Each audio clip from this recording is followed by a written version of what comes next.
Kasus dugaan pelanggaran HAM terhadap mantan pemain sirkus memasuki babak baru. Komisi 13 DPR RI akan meminta Mabes Polri untuk membuka kembali kasus dugaan eksploitasi yang dilakukan Oriental Sirkus Indonesia. Ada usulan pembentukan tim pencari fakta dari lintas kementerian serta lembaga untuk memperdalam kasus ini. Apakah kasus ini akan benar-benar tuntas? Mengingat ex pemain sirkus telah mengadu ke Komnas HAM sejak 1997. Kita akan membahasnya langsung bersama narasumber Wakil Ketua Komisi 13 DPR RI Andreas Pareira. Halo, selamat sore Bang Andreas, apa kabar? Ya, selamat sore. Baik, sebelumnya tim CNN Indonesia sudah menghubungi dan mengundang pihak manajemen Oriental Circus Indonesia untuk berdiskusi bersama kita sore ini namun belum mendapatkan respons begitu. Bang Andreas, Rabu 23 April 2025 kemarin sejumlah mantan pemain Oriental Circus Indonesia ini melakukan audiensi dengan Komisi 13 DPR RI dan dihadiri oleh Komnas HAM begitu. Boleh diulas secara singkat apa saja hasil audiensi tersebut Bang Andreas? Ya, kebetulan saya tidak hadir persis di dalam rapat tersebut, terus ada tugas yang lain. Tapi salah satu ya keputusan dari rapat tersebut adalah membentuk tim pencari fakta. Kita tahu bahwa yang berkaitan dengan pelanggaran HAM itu tidak mengenal kadaluarsa. Oleh karena itu, memang dalam hal ini untuk membuktikan itu, untuk ya hal tersebut bisa dibuka kembali harus dibuktikan dengan fakta-fakta. Oleh karena itu perlu ada tim pencari fakta yang bisa membuktikan laporan-laporan yang berkaitan dengan pelanggaran HAM. Saya kira itu poin penting dari hasil pertemuan tersebut gitu. Bang Andreas, kasus ini sudah berjalan sangat lama, dari tahun 1997 begitu ya, namun belum tuntas juga sampai saat ini. Komisi 13 DPR RI akan meminta Mabes Polri membuka kembali kasus ini. Adakah perkembangan soal komunikasi mungkin dengan Polri saat ini seperti apa tentang rencana dibukanya kembali pengusutan tuntas kasus ini, Bang Andreas? Ya, ini akan sangat tergantung bagaimana ya seperti yang tadi juga disampaikan oleh Ibu Ketua Komnas HAM bahwa perlu ada ya lintas instansi untuk kemudian ya membentuk tim pencari fakta ini untuk kemudian menyampaikan bukti-bukti dan fakta-fakta yang berkaitan dengan pelanggaran HAM tersebut gitu. Saya kira di sini tugas daripada Komnas HAM untuk kemudian ya melakukan koordinasi antar instansi yang berkaitan dengan pelanggaran HAM yang terjadi pada saudara-saudara kita ya pemain pekerja di sirkus di OCI tersebut. Ya, ya. Ya, disebutkan juga ada data yang menyebutkan bahwa Komnas HAM ini akan menelusuri terlebih dahulu ya berkas aduan yang diterima berserta hasil koordinasi dan pemantauan oleh tim yang menangani. Nah, pengadu ini tidak menyampaikan berkas pada audiensi yang lalu begitu.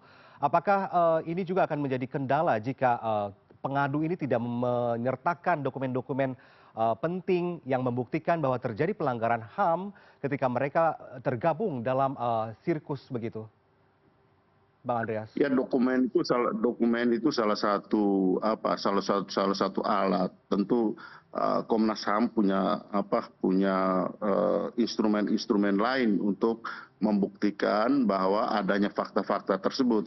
Tetapi kita juga harus perhatikan supaya jangan sampai, karena ini kasus sudah cukup lama gitu. Ya. Sehingga hal-hal seperti ini memang harus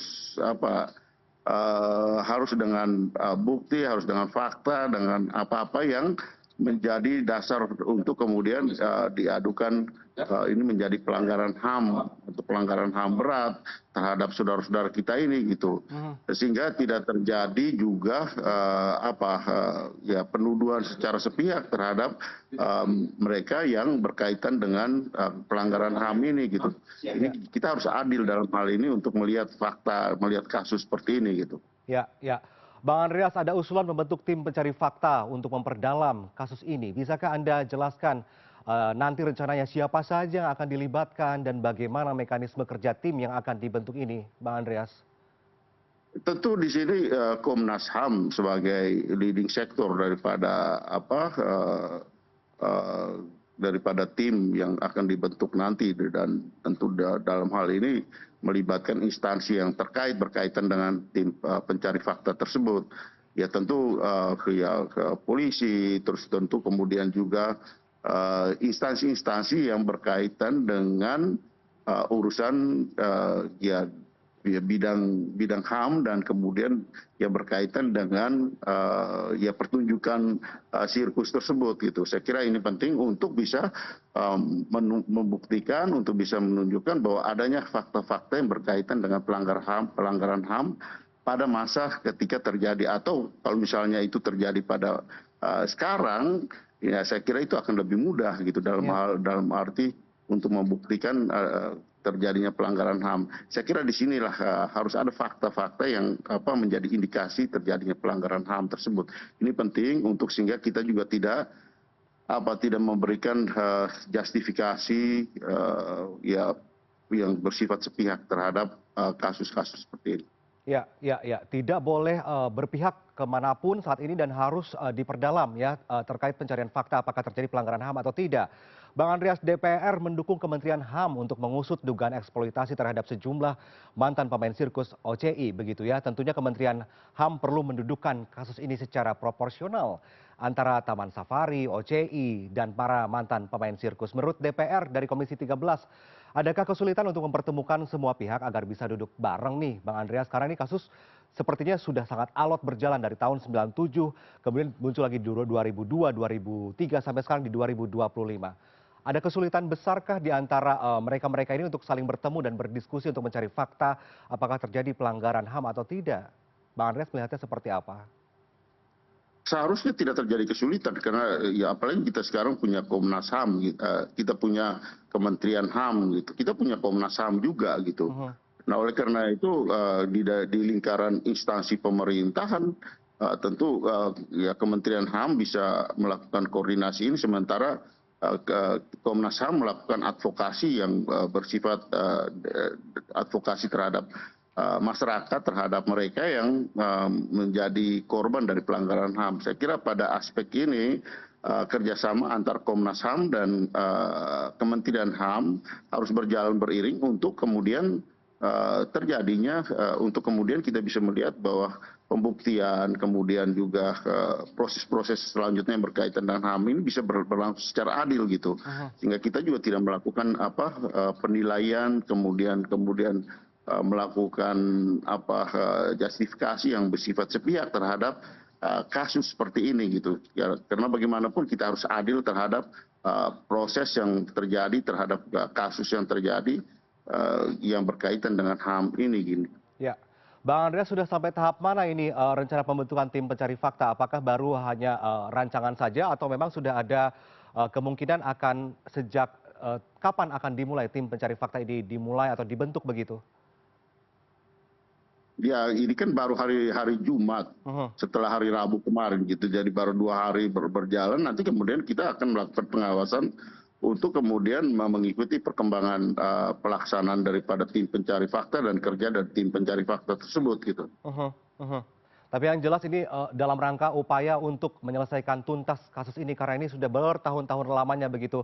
Bang Andreas, Komisi 13 DPR RI ini bekerja dalam bidang reformasi, birokrasi, dan hak asasi manusia. Terkait dengan kasus dugaan pelanggaran HAM yang menimpa eksperimen sirkus ini, apakah Anda melihat penegakan hak asasi manusia di Indonesia ini masih belum maksimal untuk ditegakkan, Bang Andreas? Ya secara keseluruhan kita tahu bahwa yang namanya pelanggaran HAM itu terjadi yang merupakan hal yang sifatnya universal gitu, dan itu bisa terjadi di mana saja gitu. Oleh karena itu adanya instansi-instansi seperti ya sekarang bahkan ada Kementerian HAM lagi yang dibentuk oleh pemerintahan baru ini untuk membuktikan bahwa masalah HAM ini menjadi salah satu perhatian penting dari negara terhadap masyarakatnya gitu. Oleh karena itu saya kira disinilah ya salah satu ujian bagi negara dalam melihat kasus-kasus yang berkaitan dengan pelanggaran HAM ini gitu. Sehingga ke depan ya tidak terjadi lagi pelanggaran-pelanggaran seperti ini gitu. Baik, ini diharapkan tim pencari fakta segera terbentuk dan juga kasus ini segera diusut sampai tuntas begitu tidak ditunda-tunda lagi. Terima kasih banyak Wakil Ketua Komisi 13 DPR RI Andreas Pereira telah bergabung bersama kami di CNN Indonesia Newsroom. Sehat selalu Pak Andreas. Oke, terima